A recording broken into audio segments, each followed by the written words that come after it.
In nature, all organisms depend on their environment and each other to survive. Plants use the sun's energy. Herbivores eat the plants. Carnivores hunt the herbivores. Biologists call the study of these interactions ecology, and with it they reveal a complex series of relationships, a web of life that sustains us all.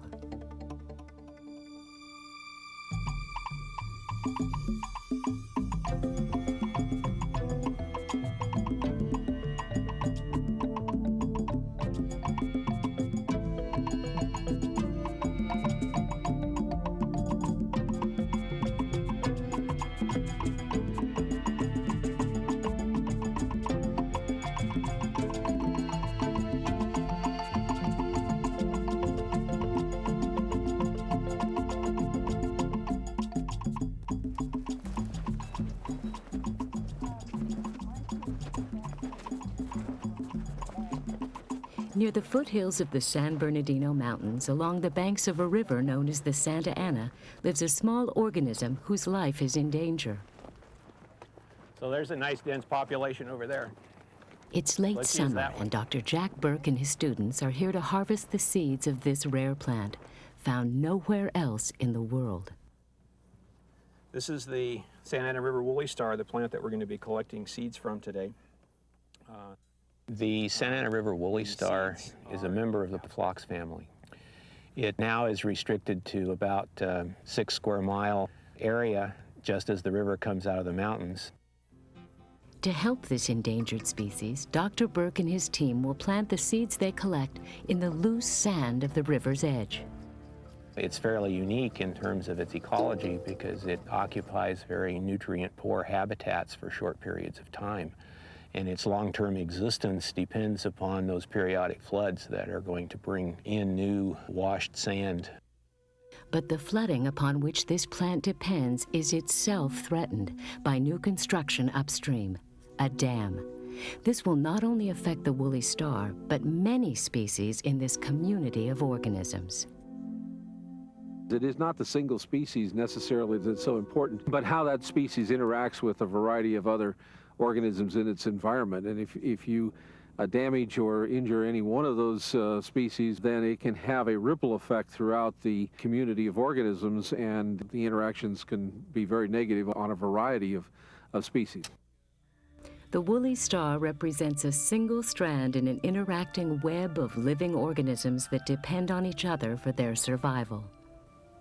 The woolly star also is a species that comes in and helps to stabilize the sand deposits immediately after a flood event.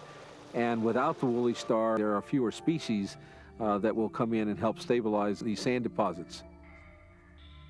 As an endangered species, the woolly star also serves as an important barometer of this habitat's health.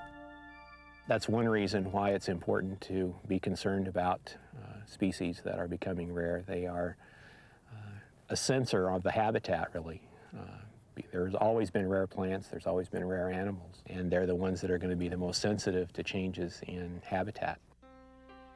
So, to gauge the health of this community, scientists must continually monitor the population of sensitive plants in this region, including the woolly star. One of the things that we're doing with the Santa Ana River woolly star now is beginning demography studies, or studies where we're counting the numbers of individuals in various size and age categories in order to project the population into the future and make sure that we have some warning as the population numbers start to go down. The plots that we use for our studies are located geographically by a global positioning system, which is a system of satellites. We take the receiver into the field with us, and we can locate quite precisely locations of study plots or particular plants. Biologists use various means to sample the environment because it would be impossible for us to literally go out and look at an entire environment and count every individual. One of the ways to do that is to set up what is known as a line transect. These are simply tapes that we lay out And we go along and look at the distance along that tape that is intercepted by each plant. 3.5 meters bare ground. And record the species name and the distance that's covered by that particular individual. 0.5 meters woolly star. Once gathered, scientists can plot this data in a population growth curve.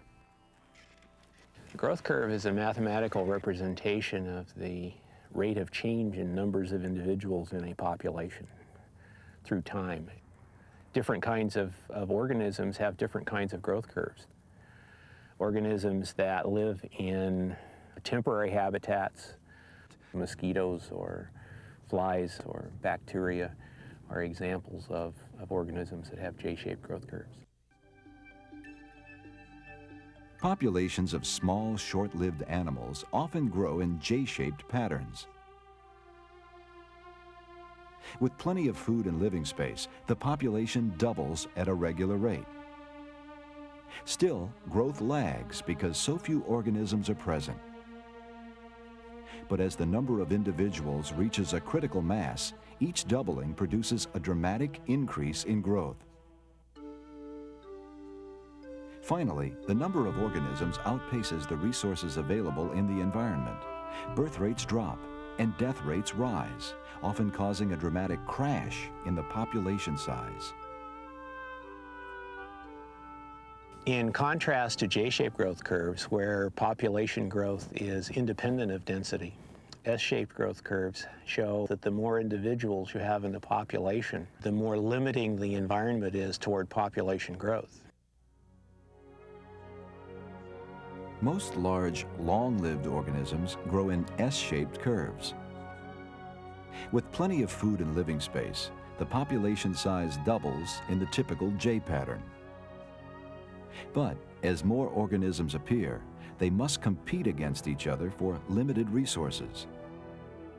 In time, the population stabilizes at a level the environment can sustain, what scientists call the carrying capacity.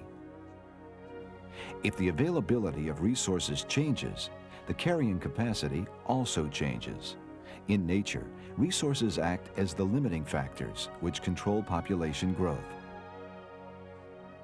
All organisms have factors that limit their distribution. In the case of the woolly star, the distribution is limited by the availability of sand habitats, for example. But with a dam being built upstream, Dr. Burke and his team must engineer their own ways to maintain this precious habitat. We expect that over the next few decades, in the absence of flooding, that there will be no new sand laid down and that all of the habitat will eventually degrade. And so what we want to do is go in and figure out the least expensive means of rejuvenating that habitat. We'll actually move in clean washed sand and put on the surface. What's at stake is the very survival of this living organism, already on the verge of extinction. Going extinct certainly is part of nature. Going extinct at the rate species are going extinct nowadays is not a natural phenomenon. It's happening very, very rapidly now. And it's fairly clear that most of that is because of human activity. Just as the woolly star depends on the sandy soil of its habitat, there are insects which depend on the plant. These insects offer nutrition for local rodent and bird populations, which provide food for many other animals, including the predators of the sky.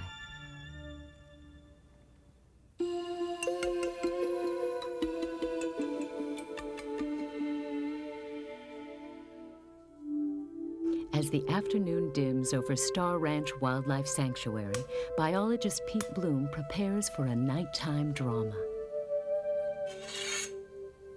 Using the tools of his trade and a skill bred from years of experience, he will attempt to capture an elusive nocturnal predator, the owl.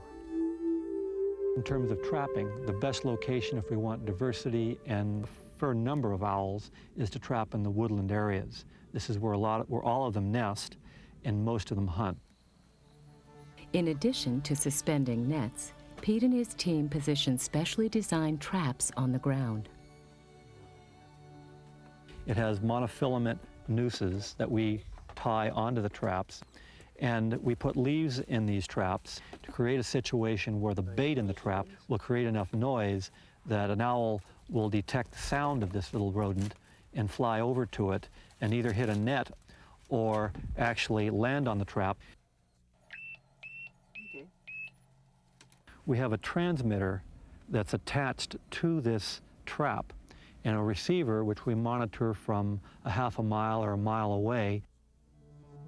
Owls and the rodents they hunt represent just a few of the species which make up this community of organisms. Community is a group of associated species that tend to occur together all the time. For example, sycamores and cottonwood trees tend to occur together and along streams, and so they become indicators for the riparian community. Abutting the riparian community, but some distance away from the running water, you get these deep-rooted trees that we call the oak woodland. In this particular case, at Star Ranch Audubon Sanctuary, the oak woodland riparian community consists of a half a dozen species of owls, and we have a population of small rodents, and the owls take all of them to varying degrees, different proportions.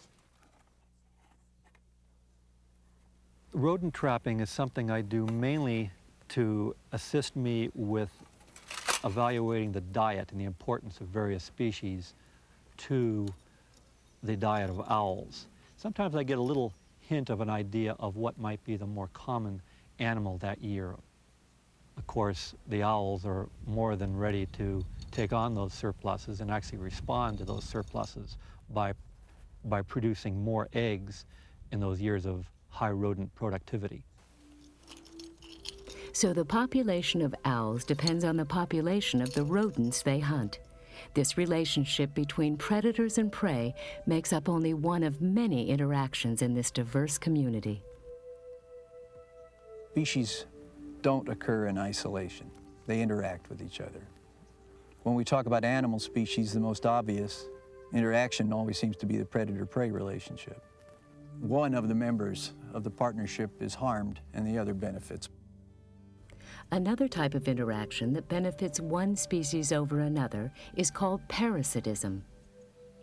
Probably the most clear-cut example of parasitism that you would find in a community like this is the yellow, stringy stuff that festoons over the top of the vegetation. We call it dodder. It taps into the system of the plant that produces the sap and therefore benefits from the photosynthetic product of the plant. Scientists call specialized interactions like these symbiosis, meaning the species live together in close association. We have an example known as mutualism, where both members of the partnership benefit. And some of the most interesting examples of mutualism can be found in this kind of a community. For example, the yucca and its pollinator, the yucca moth.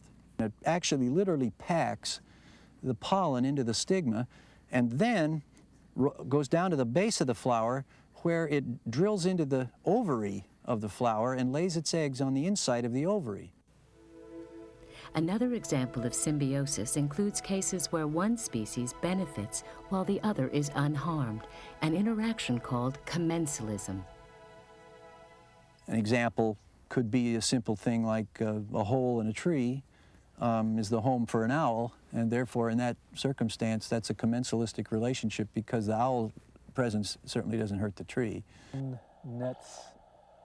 Back in the oak grove, Pete and his assistant attempt to stay warm and wait. They decide to use the time to inspect their nets. While the radio receiver will alert them to an owl in a ground trap, they must check the nets visually. You need to check the nets repeatedly, at least at hourly intervals, because you don't want the owl to remain in the net too long. As it struggles, it gets more and more worn out, and if it's a cold night, the owl could die in the net. Hey, we got something. They've captured the smallest species in this area, the western screech owl. Only 6 inches tall, this owl hunts under the cover of the oak forest in an example of what biologists call competitive exclusion. The classic concept of competitive exclusion says that if you have two species that compete for the same resource, one of them obviously is going to be better at exploiting that resource and in due time will eliminate the other. There are 4 species of owls that occur in this community, and 3 of them are extremely common: the barn owl, great horned owl, and screech owl.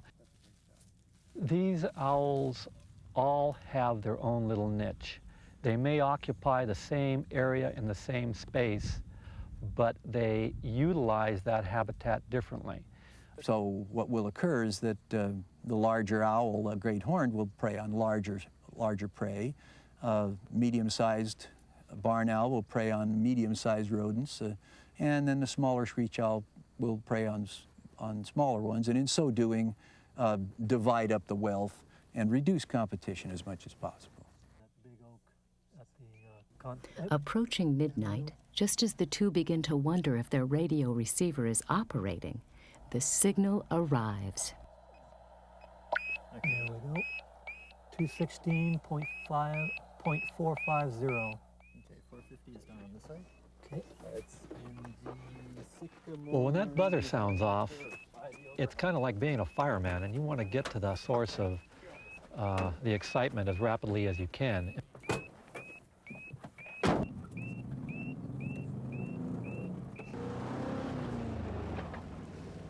Okay, here we are.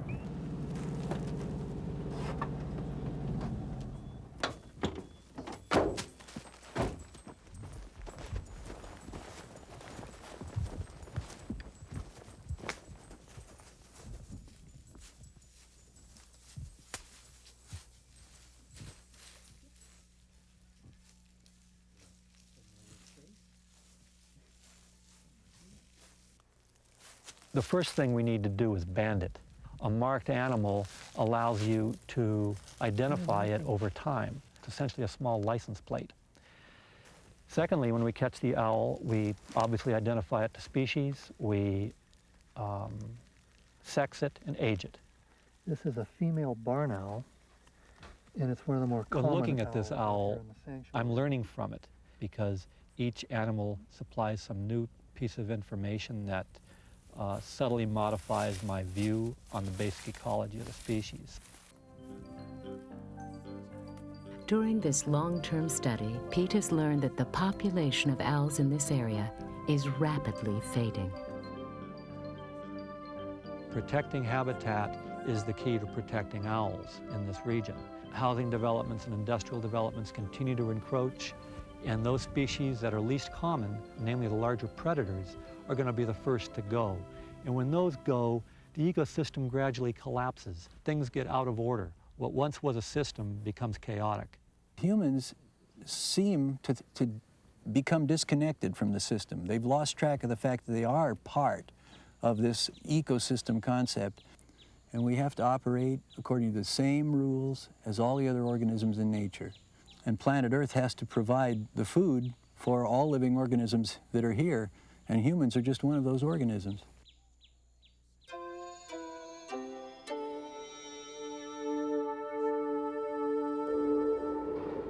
Biologically speaking, Homo sapiens are one of the most successful species on Earth. Through our ability to postpone the effects of natural population controls, our numbers have grown with astonishing speed. It took us literally 99% of all of human history, all of known human history up to the present, to reach the situation where we had 1 billion people alive on the planet. And then it took about 130 years or so to reach the 2nd billion.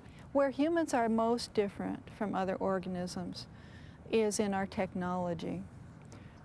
With our technology, we have been able to increase natural carrying capacities of the earth for humans. Agriculture was the first example. The first real control over the environment that we were able to achieve occurred about 10,000 years ago, and that's what we call the agricultural revolution, where we managed to control the food supply to the extent that we domesticated plants and animals and we're able to grow our own food rather than be completely dependent upon the whims and fancies of nature. While the agricultural revolution helped humans increase their numbers, it was the Industrial Revolution which ignited the population explosion we see today. With the Industrial Revolution, we were able to harness other sources of energy. We were able to begin to feed ourselves better, and we found out how to raise our standard of living to help control the spread of disease by cleaning up the water supply. As soon as a country really cleans up its water supply, it already begins to see a reduction in infant death rate. And then with modern medicine on top of that, death rates have gone way down. When death rates fall below birth rates, populations grow. Scientists describe this pattern in what they call the demographic transition model. It describes what went on in the industrialized countries. And what happened was we started out with high birth rates and high death rates. With the advent of modern medicine, the death rate came down, but the birth rate stayed high. And it means, therefore, that the population is growing very, very rapidly. At the beginning of the century, the average woman in India was having 6 or 7 children. And now that has declined to 3 or 4 children, but still, the death rate has gone down so much that the population of India continues to grow. And that's true everywhere. It's taken a long time in many countries for the birth rate to catch up to the death rate.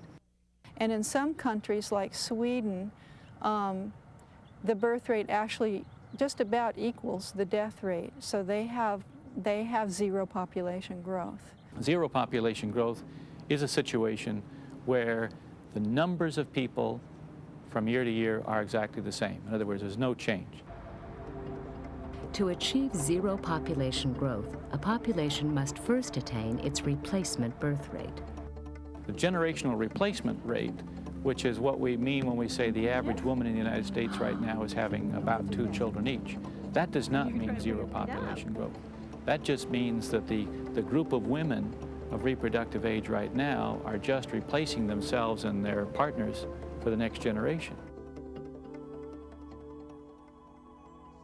We can see why a population grows even after reaching its replacement rate by using an age structure diagram. Each layer represents a different age group, with the youngest members on the bottom, those able to reproduce in the middle, and the oldest individuals at the top.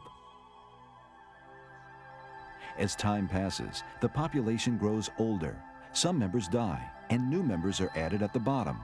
If we see a large group rise into its reproductive years, we can expect them to bear a large number of children. Even if the couples only replace themselves, they'll produce an equally large group of offspring. This means a population must maintain its replacement birth rate for over half a century before it achieves zero population growth.